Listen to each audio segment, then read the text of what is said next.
द्रौपदी स्वयंवर। वैशंपायन जी कहते हैं, जन्मेजय, जब नर रत्न पांडव अपनी माता के साथ राजा द्रुपद के श्रेष्ठ देश उनकी पुत्री द्रौपदी और उसके स्वयंवर महोत्सव को देखने के लिए रवाना हुए, तब उन्हें मार्ग में एक साथ ही बहुत से ब्राह्मणों के दर्शन हुए। ब्राह्मणों ने पांडवों से पूछा, आप लोग कहां से चलकर किस स्थान को जा रहे हैं? युधिष्ठिर ने उत्तर दिया, पूजनीय ब्राह्मणों, हम सब भाई एक साथ ही रहते हैं और इस समय एक चक्रा नगरी से आ रहे हैं। ब्राह्मणों ने कहा, आप लोग आज ही पांचाल देश के राजा ध्रुपद की राजधानी में चलिए, वहां स्वयंवर का बहुत बड़ा उत्सव होने वाला है। हम भी वहीं चल रहे हैं, आइए हम लोग साथ-साथ चलें। युधिष्ठिर ने उनकी बात स्वीकार कर ली। सब लोग एक साथ ही चलने लगे। कुछ आगे चलने पर उन्हें महर्षि वेदव्यास के भी दर्शन हुए। रास्ते में बहुत से हरे-भरे जंगल और खिले कमलों से शोभायमान सरोवर देखते हुए तथा स्थान-स्थान पर विश्राम करते हुए सब लोग आगे बढ़ने लगे। साथियों को पांडवों के पवित्र चरित्र, मधुर स्वभाव, मीठी वाणी और स्वाध्यायशीलता से बहुत प्रसन्नता हुई। जब पांडवों ने देखा कि द्रुपद नगर निकट आ गया है और उसकी चार दीवारी स्पष्ट दिख रही है, तब उन्होंने एक कुम्हार के घर डेरा डाल दिया। वे उसके घर रहकर ब्राह्मणों के समान भिक्षावृत्ति से अपना जीवन निर्वाह करने लगे। किसी भी नागरिक को यह बात मालूम नहीं हुई कि ये पांडु पुत्र हैं। राजा द्रुपद के मन में इस बात की बड़ी लालसा थी कि मेरी पुत्री द्रौपदी का विवाह किसी ना किसी प्रकार अर्जुन के साथ हो, परंतु उन्होंने अपना यह विचार किसी पर प्रकट नहीं किया। अर्जुन को पहचानने के लिए उन्होंने एक ऐसा धनुष बनवाया जो किसी दूसरे से झुक न सके। इसके अतिरिक्त उन्होंने आकाश में एक ऐसा यंत्र टंगवा दिया जो चक्कर काटता रहता था। उसी के ऊपर वेधने का लक्ष्य रखा गया। द्रुपद ने घोषणा कर दी कि जो वीर रत्न इस धनुष पर डोरी चढ़ाकर इन सजे हुए बाणों से घूमने वाले यंत्र के छिद्र में से लक्ष्य वेद करेगा, वही मेरी पुत्री को प्राप्त करेगा। स्वयंवर का मंडप नगर के ईशान कोण में एक समतल और सुंदर स्थान पर बनवाया गया था। उसके चारों ओर बड़े-बड़े महल, परकोटे, खाइयां और फाटक बने हुए थे। उनके चारों ओर बंधनवारें लटक रही थी। भीतों की ऊंचाई और रंग-बिरंगी चित्रकला के कारण वे महल हिमालय जैसे जान पड़ते थे। राजा द्रुपद के द्वारा आमंत्रित नरपति और राजकुमार स्वयंवर मंडप में आकर अपने लिए बनाए हुए विमानों के समान मंचों पर बैठने लगे। युधिष्ठिर आदि पांडव भी ब्राह्मणों के साथ राजा द्रुपद का वैभव देखते हुए वहां आए और उन्हीं के साथ बैठ गए। वह उत्सव का 16वां दिन था। द्रुपद कुमारी कृष्णा सुंदर वस्त्र और आभूषणों से सज-धज कर हाथ में सोने की वरमाला लिए मंद गति से रंग मंडप में आई। धृष्टद्युम्न ने अपनी बहन द्रौपदी के पास खड़े होकर गंभीर, मधुर और प्रिय वाणी से कहा, स्वयंवर के उद्देश्य से समागत नरपतियों और राजकुमारों, आप लोग ध्यान देकर सुने। यह धनुष है, यह बाण है और ये आप लोगों के सामने लक्ष्य है। आप लोग घूमते हुए यंत्र के छिद्र में से अधिक 5 बाणों के द्वारा लक्ष्य वेध कर दें। जो बलवान, रूपवान एवं कुलीन पुरुष यह महान कर्म करेगा, मेरी प्यारी बहन द्रौपदी उसकी अर्धांगिनी बनेगी। मेरी बात कभी झूठी नहीं हो सकती।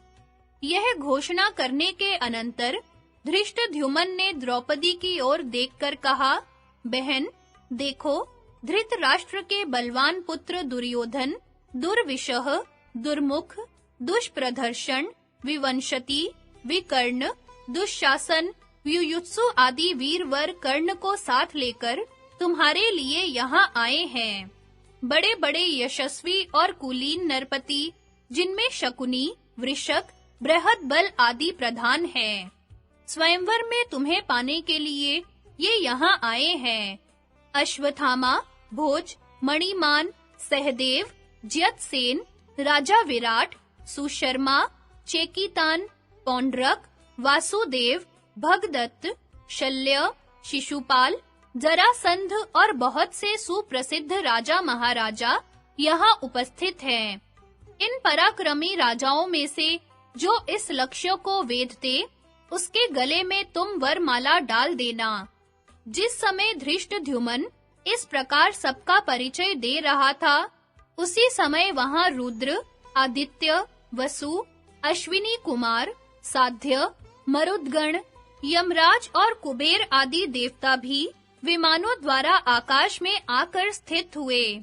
दैत्य, गरुड़, नाग, देवऋषि और मुख्य गंधर्व भी उपस्थित हुए।